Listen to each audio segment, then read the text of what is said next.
Hello, Dr. Lau. I got your name right this time. I'm sorry for missing this assessment so late, but better late than never. So, for the first one, we are expanding, and this here is your answer, but I'm going to show you how to do it. So, the first thing that I like to do is kind of separate it into two things. And the way I do that is, well, I could tell it's division. Boom, already know there's going to be a subtraction sign in there somewhere due to mad spam.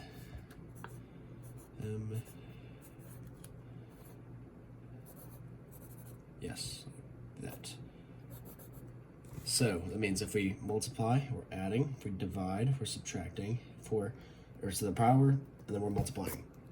So we could clearly tell here that we're dividing, meaning we're subtracting, and that's what that subtraction sign there is for. So I already know there's going to be a subtraction sign in there somewhere. So since we're expanding, bring along the log, and we're going to go to the numerator first because it's the positive side. So we're going to do log 10.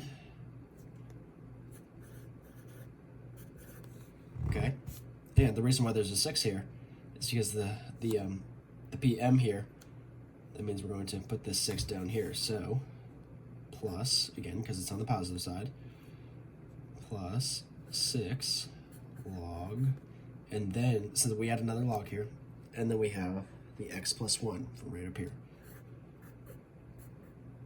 Sorry, excuse me, minus 1. That's my bad. That's on both sides. Okay, so now that's basically the entire numerator done. So that's when we add that subtraction sign in there, symbolizing this division here. Then we're going to put log, because we're doing it again. And then here we have this this thing here. So in order to get rid of that and expand it, you can turn that into a fraction. So it would be so it's the square root of x to the third. So that would be x, and then since it's to the third power, that would be the numerator. 3, and then 4 since on the outside, x to the power of 3/4. So that one's pretty simple. And now again, since this one's in the bottom, not the numerator, the denominator, that's what it's called, we're going to do minus, and the same thing up here. So like, see how I said plus 6 right here? Since it's in the denominator, it's going to be minus 7. You can see because it's to the 7th power. So minus 7, again, another log. And then, since this stuff's already in, parentheses, you don't really need to do anything to it, so 38x plus 11. And that is how you expand. Okay, well now on to condensing. This one, in my opinion, is even more simple. So basically what we're doing is just this, but in the opposite order. So this here is your answer, this here is the equation that we have, and I'm going to break it down for you. So, since we're condensing, we're going to get rid of these logs. We don't really need them. Start off with log. Okay? So, and what I see here, I see subtraction signs, meaning I know there's going to be division here somewhere. So, do this and that. Alright, the first thing I see is there's a fraction. And what did we do on this last one here whenever we saw this? We turned it into a fraction. So, like I said, we're doing this in reverse order, meaning it's going to be a square root because it's a fraction again. So, and then there's the x right here. So we're going to bring that backwards, make it x. So the numerator is going to go on the inside of the square root. The denominator is going to be right on the outside. There's your numerator here. Next one is pretty simple. Again, you don't really need those logs there. So y to the third power, because it's in there. So y3, and then z to the 5th power. So we're just going to basically just go like this and like this. But since these are both negatives, we know they're going to be in the denominator. Had they been positives, they'd be in the numerator. So again, y to the 3rd power, z to the 5th power. Let's close off your parentheses here, and there is your answer. Okay, now we're doing exponential equations. So I have this fully solved on the left side, but I'm going to do it so you guys can understand it. I don't know why I say you guys. It's just you, Dr. Lau. Excuse me. This pencil's a little dull and need to sharpen it.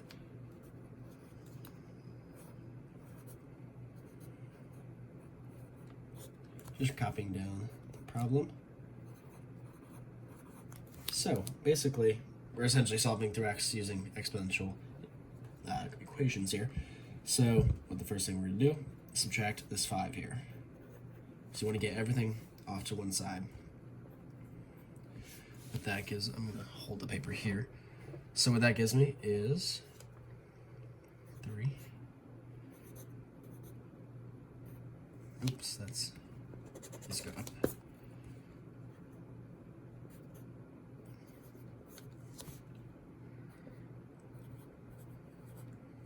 Okay, so now that we have 328, that was really simple. You just gotta copy that down. Divide all this by 3, because you want to get rid of this 3 on the outside here.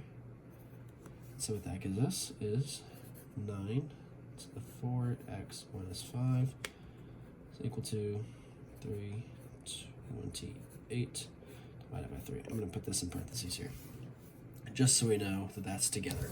And I'm not even going to bother solving this until the very, very end. You don't really need to.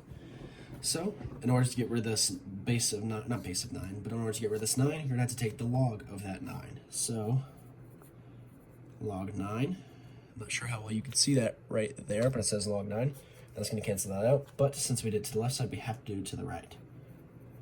Log 9. So that's not going to cancel anything out because there's no 9s over there. So what that leaves us is 4x minus 5 is equal to log 9 to 328 over 3.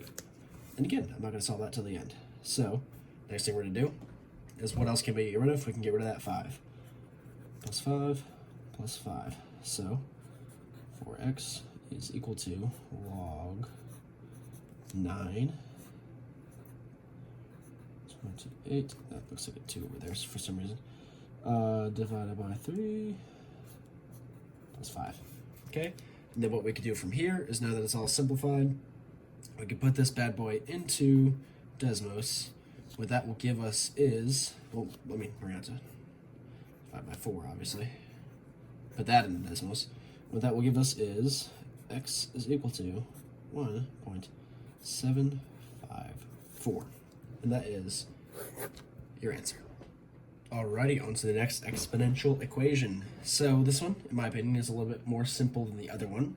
So again, same thing what I'm doing every single time. Here's the work, and I'm just going to show you guys, not you again, I did that again. You again, I'm going to separate it off here. So we have 14e to the 3x plus 2 is equal to 560. So that's the initial equation that we have.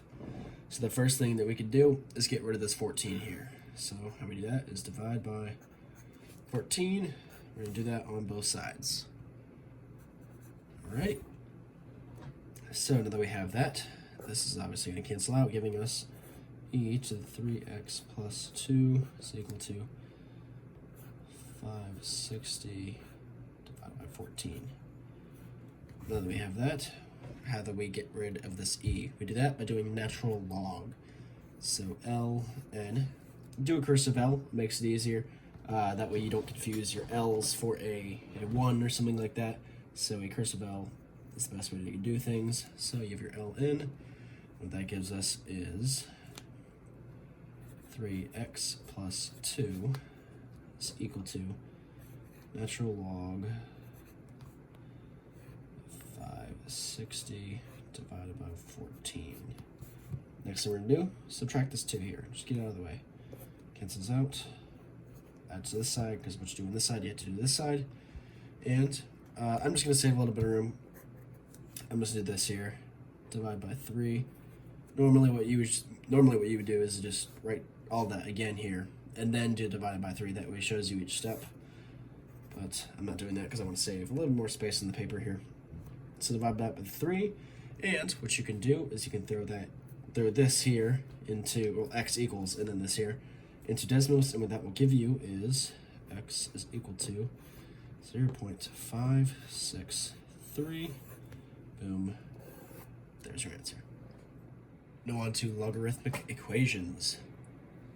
Here is the formula here. The first thing we're going to do, subtract 10. And again, what you do one side, you do to the other. Subtract 10. Let's just bring what we have right here down. That would give us -4 log 12 minus 9n plus 7 is equal to 8. Next step we're going to do is we're going to get rid of this. So we're going to divide by -4, divide this by -4. And that will give us is log base 12 minus 9n plus 7 is equal to 8 over -4th. And like on the last one, we don't have to break this down until the very end. So I'm just going to leave it for now. So how we get rid of this 12 here is we're going to make that the base, not the base, but exponentiate it. Do that on both sides. So that'll cancel those. That gives us is minus 9n plus 7 is equal to 12 to the 8 divided by -4 power. And you're going to get rid of the 7 here. That's the next step. And what that would give us is minus 9n is equal to 12 to the 8 divided by 4, -4, excuse me, and then minus 7.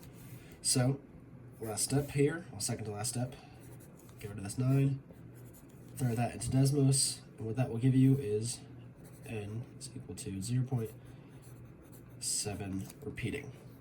There is your answer. Okay, well, on to the final one here. This one, to me, is kind of like the most simple, and it can be the most complicated, because I feel like it can really throw you off if you mess something up. So the first thing we're going to do is get rid of all of these natural logs, and how we do that is we put it to the base of e for all of them. E, E, E. So, now that we have gotten rid of all of that, let's move down all of what we have remaining down. That's going to give us x minus 2. I'm sorry. And since we got rid of this, the plus signs are going to go away. They're going to turn it into multiplication. So we have x plus 4 is equal to x plus 7. I'm sorry, I did it again. And then we have x minus 1. So, once we plug that into Desmos, it's going to give us an answer of -0.25. And that's an issue because if we want to plug that in, say, let's just say the first one here, that's going to give us something that we can't use, meaning it's going to be an extraneous solution. And honestly, I have no idea how to spell that, so let's just give it a whirl.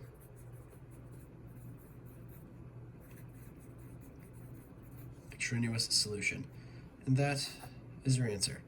So basically your answer would just be nothing inside of brackets. And there we go.